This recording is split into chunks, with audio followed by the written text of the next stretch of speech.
اعوذ باللہ من الشیطان الرجیم بسم اللہ الرحمن الرحیم رب اشرح لی صدری ویسر لی امری واحلل عقدۃ من لسانی یفقہوا قولی واجعل لی وزیرا من اہلی آمین یا رب العالمین۔ السلام علیکم ورحمۃ اللہ وبرکاتہ۔ آج کا ہے ہمارا رکوع نمبر 36، سورۃ البقرہ کا رکوع نمبر 36، جس کا آج ہم ترجمہ اور تفسیر کریں گے۔ بسم اللہ الرحمن الرحیم۔ مثل الذین ینفقون، مثال ہے ان لوگوں کی جو خرچ کرتے ہیں اموالہم، اپنے مال، فی سبیل اللہ، اللہ کے راستے میں۔ جو لوگ اپنے مال اللہ کے راستے میں خرچ کرتے ہیں ان کی مثال دی گئی ہے۔ اللہ کا راستہ کیا ہے یہاں ڈیفائن کرتے ہیں پہلے، کہ جہاد فی سبیل اللہ بھی، حج بھی، ضرورت مندوں کی، محتاجوں کی، یتیموں کی، بیواؤں کی مدد کرنا، ہر سائل کو اس کا حق پہنچانا، مسافر کا احساس کرنا، اور تمام وہ ذمہ داریاں جو اللہ نے آپ کے اوپر ڈالی ہیں وہاں پر خرچ کرنا اللہ کی خوشنودی چاہتے ہوئے۔ تو کہا کہ جو لوگ اپنا مال اللہ کے راستے میں خرچ کرتے ہیں، کمثلی، اس کی مثال ہے حبۃ، ایک دانے کی مانند، انبتت، جو کہ اگے، سبع سنابیل، 7 بالیں لیے ہوئے، فی کل سنبلۃ مئۃ حبہ، اور ہر بال میں 100 دانے ہوں۔ کہ جو مال آپ اللہ کی راہ میں خرچ کریں گے، اس اللہ کی رضا حاصل کرنے کے لیے اللہ کی راہ میں خرچ کرنا ہے۔ تو کہا کہ اس ایک دانے کی یا ایک خرچ کیے ہوئے ایک روپے کی، ایک پیسے کی اللہ کی نظر میں اتنی ویلیو ہے کہ اللہ اس کو آپ کے لیے بڑھا دے گا۔ کس طرح سے؟ جس طرح سے کہ ایک دانہ زمین میں بویا جائے۔ وہ اللہ کی خوشنودی حاصل کرنے کے لیے جو آپ نے مال خرچ کیا ہے اس کو اللہ تعالیٰ بڑھا دے گا۔ ہر مال کو، ہر روپے کو، ہر پیسے کو کس طرح سے بڑھا دے گا کہ جس طرح سے کہ ایک دانہ جس کو زمین میں بویا جائے اور وہ اگے 7 بالیں لیے ہوئے، اور ہر بال میں 700 دانے ہوں۔ اللہ یضاعف لمن یشاء، اور اللہ جس کے لیے چاہتا ہے بڑھا دیتا ہے۔ یعنی اللہ جس کے لیے چاہے گا اتنا بڑھا دے گا، اور جس کے لیے چاہے گا اس سے بھی کئی گنا زیادہ، جتنا چاہے گا بڑھا دے گا۔ واللہ واسع علیم، اور اللہ وسعت والا ہے، یعنی اس کے پاس مال کی اتنی فراوانی ہے، خزانے اتنے ہیں کہ وہ جتنا چاہے اس کو جس کے لیے چاہے بڑھا دے۔ علیم، اور وہ جاننے والا ہے۔ جتنی آپ کے اندر خلوص نیت ہوگی اتنا ہی زیادہ اللہ تعالیٰ آپ کے مال کو بڑھا دے گا۔ الذین ینفقون، اور جو لوگ خرچ کرتے ہیں اموالہم، اللہ کے اپنے مال، فی سبیل اللہ، اللہ کی راہ میں، ثم لا یتبعون، اور پھر بعد میں نہیں رکھتے، ما انفقوا، جو انہوں نے خرچ کیا، منا ولا اذی، کوئی احسان اور نہ ہی کوئی تکلیف، لہم اجرہم عند ربہم، ان کا اجر ان کے رب کے پاس ہے، ولا خوف علیہم ولا هم یحزنون، نہ تو ان پر کوئی خوف ہوگا اور نہ وہ غمگین ہوں گے۔ یہاں پر جو ہے ایک شرط لگا دی گئی کہ اپنا مال جو آپ نے اللہ کی راہ میں خرچ کرنا ہے وہ خرچ کیسے کرنا ہے، اس کے پیچھے آپ کی رضا کیا ہونی چاہیے، اس کے پیچھے آپ کی نیت کیا ہونی چاہیے، ٹھیک ہے۔ اس میں ہم دیکھتے ہیں، اور ساتھ میں احسان جتلا کر، خرچ کرنے کے بعد احسان جتلا دیا، کسی کے اوپر کسی سے شکریہ کے یا اس کو اپنے آگے جھکانے کی کوئی نیت نہ رکھی، تو پھر وہ مال جو ہے وہ قبول ہوگا۔ ہم اس میں دیکھتے ہیں کہ اللہ تعالیٰ صدقے کی قبولیت کے لیے کچھ شرائط بتا رہا ہے ہمیں۔ وہ شرائط کون سی ہیں؟ ان میں سب سے پہلی شرط تو یہ ہے کہ وہ جو ہے خرچ جو آپ نے کیے ہے اللہ کی رضا کے لیے، اس میں وہ چیز، جو مال آپ نے خرچ کیا ہے وہ مال حلال اور پاکیزہ ہو۔ پہلی چیز، کیونکہ اللہ تعالیٰ حلال اور پاک مال کے سوا کسی چیز کو قبول نہیں کرتے۔ دوسرا یہ کہ وہ خرچ کرنے والا شخص نیک اور صالح بھی ہو، بدنیتی یا نام و نمود یا ریاکاری کے لیے خرچ کرنے والا نہ ہو۔ اور تیسری مثال، تیسرا جو ہے وہ یہ کہ وہ جو خرچ کرے، یعنی صدقے کی قبولیت کی تیسری شرط یہ ہے کہ وہ جو صدقہ کرے وہ کسی مستحق پر ہو، کسی نااہل کو مال دے کر ضائع مت کرے۔ جس طرح کسی شرابی کو آپ ہیلپ آؤٹ کر رہے ہیں کہ یہ لو جی تم پیو شراب، یا کسی نشے کو آپ اس طرح سے ہیلپ آؤٹ کر رہے ہیں، صدقہ آپ اس کو دے رہے ہیں، لو جی تم لیے جاؤ اور نشہ کیے جاؤ، وہ مال کو ضائع کر دینا ہے، ٹھیک ہے۔ تو کہا اب یہاں پر ہم دیکھتے ہیں کہ جو لوگ مال خرچ کرتے ہیں اموالہم، اپنے مال فی سبیل اللہ، اللہ کے راستے میں، اللہ کے راستے میں خرچ کرتے، ثم لا یتبعون ما انفقوا، اور پھر بعد میں نہیں رکھتے جو کچھ خرچ کیا، منّا ولا اذی، نہ تو کوئی احسان رکھتے ہیں اور نہ کوئی تکلیف پہنچاتے ہیں، لہم اجرہم، انہی کا اجر جو ہے عند ربہم، ان کے رب کے پاس ہے، ولا خوف علیہم، اور نہ تو ان کو کوئی خوف ہوگا، ولا ہم یحزنون، اور نہ ہی ان کو کوئی غم لاحق ہوگا۔ قول معروف، اور اچھی بات کرنا، ومغفرۃ، اور درگزر کرنا، خیر، بہتر ہے، من صدقات، اس صدقے سے، یتبعوہا، جس کے بعد کہ دی جائے، اذن، تکلیف، اللہ غنی حلیم، اور اللہ تعالیٰ بے نیاز ہے اور بردبار ہے۔ یہاں پر کیا ہوا کہ کیا کیا جائے؟ کوئی ایسا شخص ہے جس نے آپ کے آگے سوال کے لیے ہاتھ پھیلایا، اب آپ نے کیا کرنا ہے؟ آپ کے پاس دینے کے لیے کچھ نہیں ہے تو بہترین بات کرنا اور درگزر کرنا کہ اگر وہ آپ کو غصہ بھی دلا رہا ہے،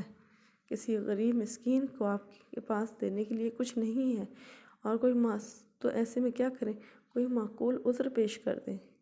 اللہ سے بھلائی چاہیں، اس کے لیے بھی اور اپنے لیے بھی، اور ایسے میں اس کو تکلیف دینا یا اس سے بدتمیزی کرنا یا اس کو دھتکارنا، وَأَمَّا السَّائِلَ فَلَا تَنْهَرْ، اور سائل کو جھٹکی مت دینا، یہ اصول بتائے جا رہے ہیں۔ لہٰذا ایسے میں کیا کیا جائے کہ اس کو تکلیف پہنچانا یا اس کو جو ہے اذیت دینا یا اس کو دھتکارنا، تو کہا کہ وہ نہ کرو۔ اگر کوئی سائل اپنی بدتمیزی کے ذریعے تمہیں غصہ بھی دلائے تو بھی کیا کرو؟ قول معروف، اچھی بات کرو، ومغفرۃ، اور درگزر کرو۔ اگر تمہارے پاس کچھ نہیں بھی ہے یا کچھ نہیں بھی تم دینا چاہتے ایسے کسی شخص کو، تو اچھی بات کرنا اور درگزر کرنا خیر، بہتر ہے، من صدقات، اس صدقے سے، یتبعوہ اذی، جس کے بعد کہ اذیت دی جائے، واللہ غنی حلیم، اور اللہ تعالیٰ بے نیاز ہے۔ اللہ تعالیٰ نے بھی تو آپ کو دے کر بھول گیا ہے،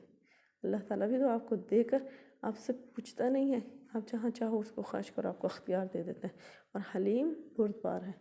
وہ فوری طور پر آپ کو آپ کی کوتاہیوں کی وجہ سے پکڑتا نہیں ہے کہ مال میرا تھا، میں نے تمہیں دیا تھا، اس کو فلاں فلاں کاموں پر تم نے نہیں لگایا، تو چلو اب یہ واپس نہیں، ایسا نہیں ہوتا۔ اللہ تعالیٰ تو بے نیاز ہے اور بردبار ہے، وہ تمہیں تمہاری خطاؤں پر معاف کرتا ہے، تم بھی ایسے کسی شخص کو معاف کر دو۔ اور دوسرا کیا؟ ایھا الذین آمنوا، اے لوگو جو ایمان لائے ہو، لا تبطلوا صدقاتکم، اپنے صدقات کا اجر کو ضائع مت کرو، بالمن والاذی، احسان جتلا کر اور تکلیف دے کر۔ یہاں پر قبولیت صدقہ کی جو ہم نے شرائط پڑھی، ان میں پہلی شرط یہ تھی کہ مال جو ہے وہ پاک ہو، کیونکہ حدیث مبارکہ میں ہے کہ اللہ تعالیٰ پاک اور حلال مال کے سوا کسی چیز کو قبول نہیں کرتے۔ دوسرا یہ تھا کہ خرچ کرنے والا نیک نیت اور صالح ہو، نیک نیتی رکھتا ہو، بد نیتی نہ ہو، نمود و نمائش نہ ہو، خرچ کرنے کے بعد احسان جتلانے والا نہ ہو۔ اور جو کوئی ایسا کرے گا، اس کی مثال اس کاشتکار سے ہے جو دانے کو کسی ایسی جگہ ڈال دے جہاں پر کہ وہ ضائع ہو جائے، کیونکہ نمود و نمائش پیچھے ہم نے پڑھا نا کہ جو مال اللہ کی راہ میں خرچ کیا جاتا ہے، اس مال کی مثال ایسے ہے جیسے ایک دانہ جو زمین میں بویا جائے، ایک زرخیز زمین میں آپ نے بویا ہے، تو پھر وہ حقیقتاً اس کو فائدہ بھی دے گی، وہ اس کو سینچے گی اس زرخیز زمین اور اس کو پیدا کرے گی، اس میں سے پودا نکلے گا، اور پودا بھی ایسا جس میں 7 بالیں ہوں گی، اور ہر بال جو ہے وہ 100 دانے لیے ہوئے ہوگی، اس طرح ایک کے بدلے میں آپ کو 700 گنا تک مل جائے گا۔ اور نمود و نمائش کے لیے، ریاکاری کے لیے خرچ کیا ہوا مال ایسا ہے کہ آپ اس کو کہیں بھی پھینک دیں، کسی پتھریلی زمین پر، کسی ایسی زمین پر جو زرخیز نہ ہو، ریت میں پھینک دیں، پتھریلی زمین پر پھینک دیں، یا کہیں کچرے میں پھینک دیں جہاں پر کہ وہ پیداوار نہیں دے گا، وہ ضائع ہو جائے گا۔ تو کہا ایسے میں نمود و نمائش اور ریاکاری کر کے اپنے اجر کو ضائع مت کرو۔ اور جو لوگ اہل ایمان ہیں وہ کبھی بھی اپنا اجر اس طرح سے ضائع نہیں کرتے۔ پھر اس کے ساتھ ساتھ ایک اور شرط یہ بھی بتائی گئی کہ احسان لگا کر یا جتلا کر کیا کرو، اپنے اجر کو ضائع مت کرو۔ اس سے ایسا نہ ہو یا کسی کو ایسا برتاؤ نہ کرو جس کے ساتھ آپ نے احسان کیا کہ وہ اپنے آپ کو کمتر اور حقیر سمجھنا شروع کر دے، یا آپ اس کو تذلیل کرنا شروع کر دیں، لوگوں کے بیچ میں اس کو حقارت سے دیکھیں، یا اس کو اذیت دے کر اپنے صدقہ و خیرات جتلانے کی کوشش کریں کہ دیکھو فلاں ٹائم پر تم مشکل میں تھے، میں نے تمہاری مدد کی، فلاں ٹائم پر میں نے ایسا کیا اور فلاں ٹائم پر میں نے ایسا کیا۔ احسان جتلا کر اپنے اجر کو ضائع مت کرو۔ یا ایھا الذین آمنوا، اے لوگو جو ایمان لائے ہو، لا تبطلوا، نہ ضائع کرو صدقاتکم، اپنے صدقہ و خیرات کو۔ مطلب یہ کہ وہ صدقہ و خیرات پھر آپ کو جو آپ نے کیا ہوگا وہ آپ کو اجر نہیں دیں گے، پھر وہ ضائع ہو جانا ہی ہے ان کا۔ بالمنی احسان جتلا کر، والاذی، اور ستا کر، کسی کو تکلیف دو، ستاؤ، اذیت دو، ایسا کر کے اپنے اجر کو ضائع مت کرو۔ اگر کسی کو کچھ دینے کے لیے تمہارے پاس نہیں بھی ہے تو بہتر بات کرو اور اس سے درگزر کرو، یہ اس سے بہتر ہے کہ تم کسی کو اذیت دو۔ ٹھیک ہے، کالذی، یہ اس شخص کی مانند ہو ينفق، جو خرچ کرتا ہے، مالہ، اپنا مال، ریا الناس، دکھلاوے کے لیے لوگوں کے۔ کہ جو لوگ احسان جتلا کر اور اذیت دے کر اپنے مال کو ضائع کرتے ہیں، ان کا مال کی مثال اس طرح سے ہے جیسے کہ ایک شخص اپنا مال دکھاوے کے لیے خرچ کرتا ہے، ریاکاری کے لیے خرچ کرتا ہے۔ ریاکاری کے لیے خرچ کیا ہوا مال، نمود و نمائش کے لیے خرچ کیا ہوا مال آپ کو کوئی اجر نہیں دینے والا، وہ آپ کا مال ضائع ہو جاتا ہے۔ وہ شخص ایسا ہے وَلَا يُؤْمِنُ بِاللَّهِ وَالْيَوْمِ الْآخِرِ، وہ حقیقتاً اللہ پر اور یوم آخرت پر یقین نہیں رکھتا۔ اسی لیے تو وہ لوگوں کے ریاکاری کے لیے جو ہے مال خرچ کرتا ہے، یا تکلیف دے کر، دونوں ہی صورتوں میں جو ہے وہ مال ضائع ہو جاتا ہے۔ کل قیامت کے دن کہا، نبی کریم صلی اللہ علیہ وسلم نے فرمایا کہ ایک شخص کو لایا جائے گا جو بہت سخی ہوگا، اور اللہ کی طرف سے حکم ہوگا اس کو اٹھاؤ اور جہنم میں ڈال دو۔ وہ شخص کہے گا کہ اے میرے رب، میں نے تیری راہ میں فلاں فلاں موقع پر مال خرچ کیا تھا۔ تو اللہ رب العالمین فرمائیں گے کہ میرے بندے، وہ تو نے میری رضا کے لیے خرچ نہیں کیا تھا، وہ تو نے اس لیے خرچ کیا تھا کہ کہا جائے کہ تو بڑا دریا دل ہے، تو بڑا سخی ہے، تو بڑا خرچ کرنے والا ہے، تو لوگوں نے تجھے کہہ دیا۔ تیرے دنیا میں ہوتے ہوئے بھی لوگ تجھے سخی کہتے رہے، اور تیرے دنیا سے جانے کے بعد بھی لوگوں نے یہی بات کی، لہٰذا تجھے تیرے خرچ کیے ہوئے کا جو اجر و ثواب تھا نا، وہ دنیا میں دے دیا گیا، اس کا بدلہ دنیا میں دے دیا گیا، لہٰذا اب آخرت میں تیرے لیے اس مال خرچ کیے ہوئے کا کوئی صلہ نہیں ہے، کوئی بدلہ نہیں ہے۔ تو لہٰذا ایسے میں ریاکاری جو ہے وہ انسان کے اعمال کو کھا جاتی ہے، ریاکاری بھی کھا جاتی ہے، اور خرچ کر کر احسان جتلانا بھی اجر کو ضائع کر دیتا ہے۔ کہا کہ وہ شخص جب کل قیامت کے دن آئے گا تو اس کے پاس کوئی نیکی نہیں ہوگی، کیونکہ جو نیکیاں اس نے کی تھی اس کا صلہ اس نے دنیا میں چاہا تھا کہ لوگ مجھے کہیں واہ کتنا دریا دل ہے، کتنا حاتم طائی ہے، کتنا مال خرچ کرنے والا ہے، کتنا سخی ہے، کتنا بادشاہ ہے، لوگوں نے اتنا تجھے کہا، لہٰذا تجھے تیرا مال کا بدلہ جو تھا وہ دنیا میں ہی مل گیا، کیونکہ تو نے لوگوں کے لیے خرچ کیا تھا، لوگوں نے تجھے ریوارڈ دیا۔ اگر تم نے اللہ کے لیے خرچ کیا ہوتا تو اللہ کی طرف سے انعام ملتا۔ تو گویا کہ تم نے اللہ پر ایمان نہیں رکھا، اور آخرت کے دن پر بھی کہ اللہ تعالیٰ اس دن تمہیں بدلہ دے گا۔ وَمَثَلُهُ، اس شخص کی مثال ایسے ہی کَمَثَلِ، جیسے کہ صفوان،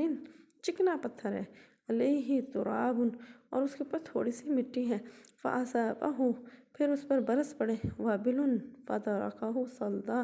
تو پھر ایک تیز بارش اس پر آئے تو وہ صاف چٹان چھوڑ جائے۔ یعنی تم نے اپنا پیسہ جو ہے وہ کسی سرخیز مٹی میں نہیں بویا تھا، خلوص نیت کے ساتھ اللہ کی رضا کے لیے نہیں بویا تھا، وہ تم نے اپنا پیسہ تو ایسے ہی پھینک دیا، ضائع کر دیا، اس کا اجر جو ہے وہ تمہیں نہیں ملنے والا۔ اس کی مثال جو تم نے خرچ کیا تھا، اس کی مثال ایسے ہی ہے جو اپنا دانہ، اپنا بیج ایک پتھر کے اوپر رکھ دے، ذرا سا ریت دیکھے، مٹی دیکھے، گرد دیکھے کہ پتھر کے اوپر جمی ہوئی گرد ہے، اس کے اوپر دانہ رکھ دے اور چاہے کہ اب یہ پھوٹے گا اور پیداوار دے گا، تو جب اس کے اوپر بارش پڑی تو مٹی تو بہہ گئی، تو پھر کیا اجر ملا؟ اس کا دانہ پھوٹے گا؟ نہیں پھوٹے گا۔ اس کا دانہ پیداوار دے گا؟ نہیں دے گا۔ اس کا تو دانہ ہی ضائع ہو گیا، تو پیداوار کہاں سے ہوگی؟ تو کہا اپنے صدقہ کو ریاکاری کی وجہ سے ضائع نہ کرو اور نہ ہی احسان جتلا کر ضائع کرو، کیونکہ اس خرچ کیے ہوئے کی مثال پھر ایسے ہو جائے گی جیسے کہ ایک چٹان جس پر آپ نے دانہ بویا تھا، اس پہ ذرا سی مٹی پڑی ہوئی تھی، ٹھیک ہے، اور جیسے ہی بارش ہوئی تو وہ صاف چٹان رہ گئی، مٹی جو تھی وہ بہہ گئی۔ لا یقدرون علی شیء مما کسبوا، پھر کسی چیز پر کوئی قدرت نہیں رکھتے جو کچھ بھی انہوں نے کمایا، یعنی جو اللہ کی راہ میں خرچ نہیں کیا تھا، کل قیامت کے دن وہ بھی خرچ کیا ہوا کہ ان کو لگتا تھا کہ یہ ہمارا خرچ کیا ہوا ہمیں فائدہ دے گا، دوہرا فائدہ دے گا، کہ دنیا بھی ہمیں سخی اور بادشاہ کہے گی اور اللہ بھی اجر دے گا۔ دنیا کو دھوکہ دیا جا سکتا ہے، اللہ کو نہیں دیا جا سکتا، لہٰذا اس فریب میں کہ تمہیں یہ لگے کہ تم نے اللہ کو بھی دھوکہ دے دیا، تو یہ کل قیامت کے دن پتہ چلے گا کہ وہاں پر وہ اپنے اس خرچ کیے ہوئے کو اس کا کوئی بدلہ نہیں پائیں گے، وہ کوئی قدرت اس پر نہیں رکھتے ہوں گے کہ اس کا اجر حاصل کر سکیں۔ واللہ لا یہدی القوم الکافرین، یقین مانے کہ اللہ تعالیٰ کافر قوم کو ہدایت نہیں دیتا۔ کافر سے مراد یہ نہیں ہے کہ وہ پکے کافر ہی تھے، زبان سے بھی اقرار نہیں کرتے تھے اور دل سے بھی اور عمل سے بھی نہیں، یہاں کافر سے مراد انکار کرنے والے، یعنی جنہوں نے انکار کیا، اور حقیقتاً کافر کا بیسکلی مطلب انکار کرنے والا ہے کہ جو اللہ کے احکامات کا انکار کرے، تعلیمات کا انکار کرے، وہ بھی تو کافر ہی ہے۔ صرف اللہ کے وجود کا انکار کرنے والا کافر نہیں ہوتا، بلکہ اللہ کی تعلیمات کا انکار کر دینے والا بھی عملی کافر ہی ہوتا ہے۔ اللہ تعالیٰ ہمارے حال پر رحم فرمائے کہ ہم عمل سے جو ہے اللہ کے احکامات کا انکار کرنے والے نہ ہوں۔ اللہ تعالیٰ ہمیں بچائے،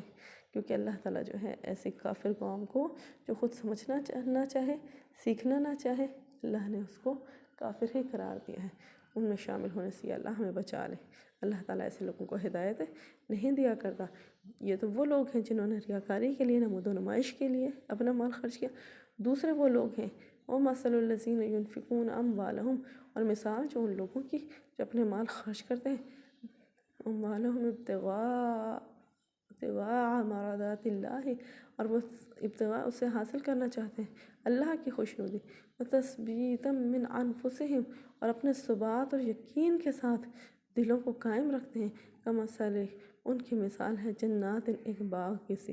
بِرَبْوَةٍ، جو بلندی پر ہو، أَصَابَهَا، اس پر جب پڑی، وابل، تیز بارش، فَآتَتْ أُكُلَهَا ضِعْفَيْنِ، تو اس نے اس کو دگنا پھل دیا، فَإِن لَّمْ يُصِبْهَا، اور اگر اس پہ نہ بھی پڑی وابل، تیز بارش، فَطَلْ، تو پھوار ہی کافی ہے، ہلکی بارش، ہلکی ہلکی سی بارش، واللہ بما تعملون بصیر، اور اللہ تعالیٰ جو ہے وہ دیکھنے والا ہے۔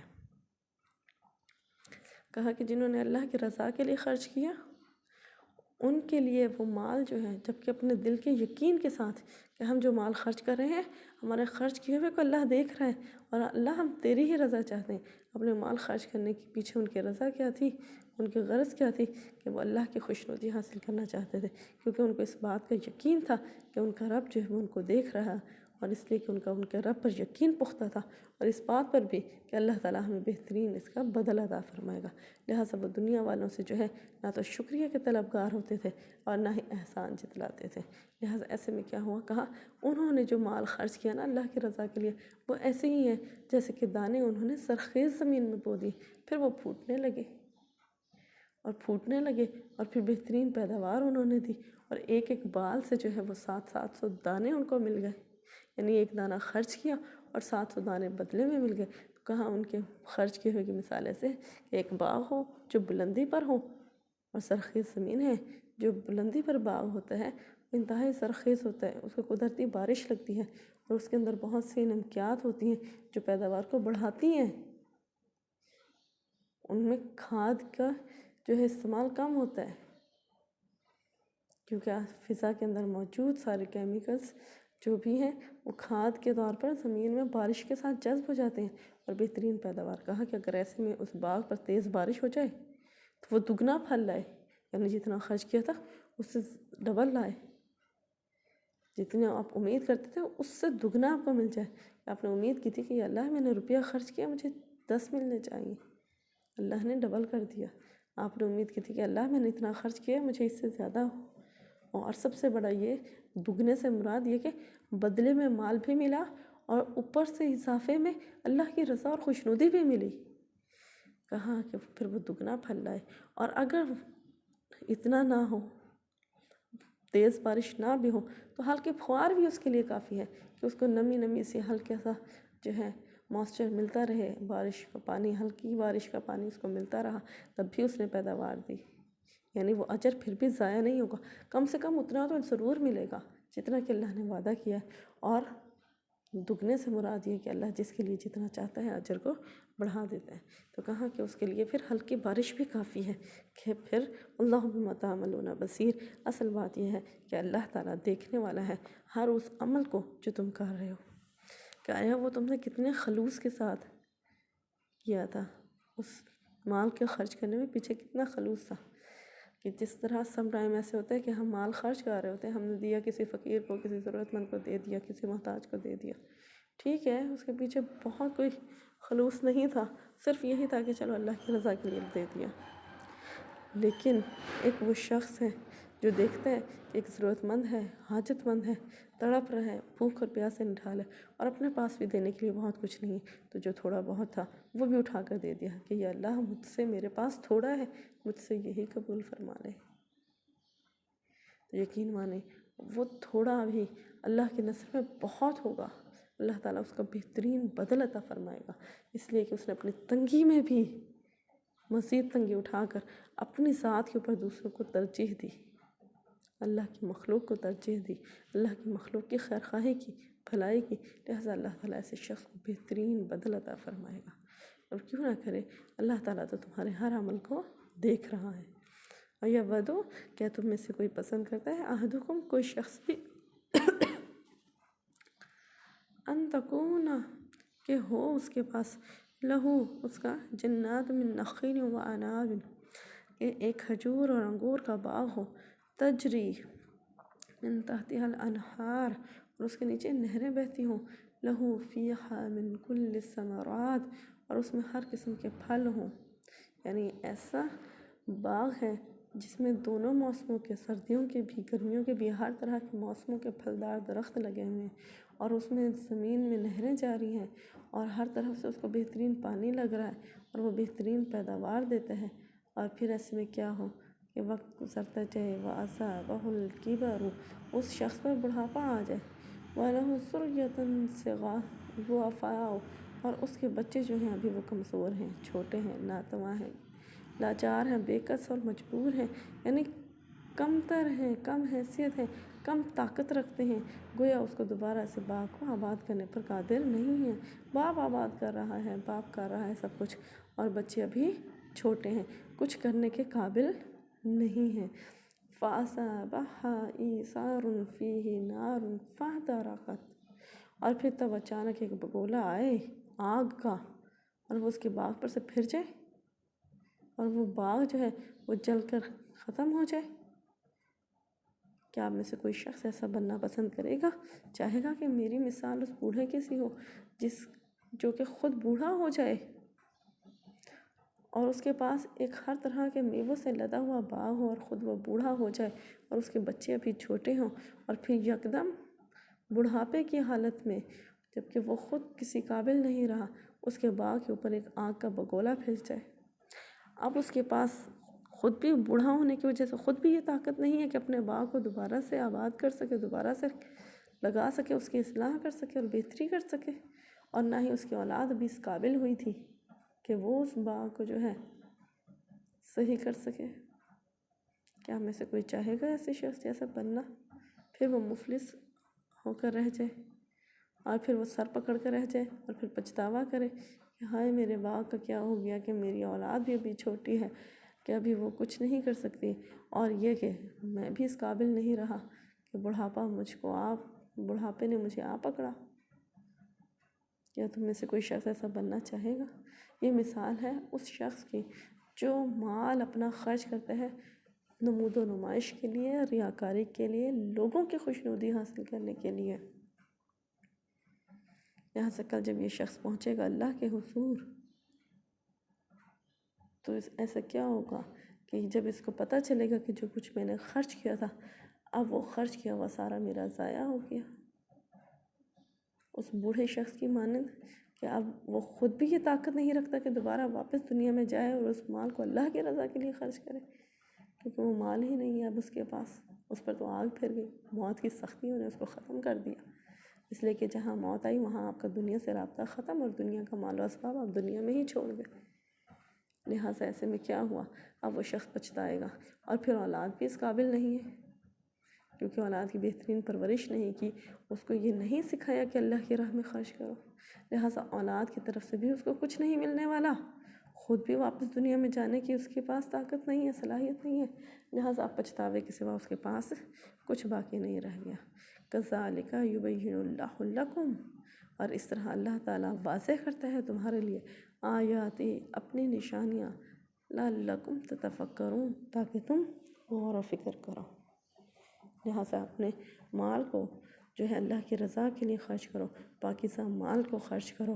اور اللہ کی خوشنودی چاہو،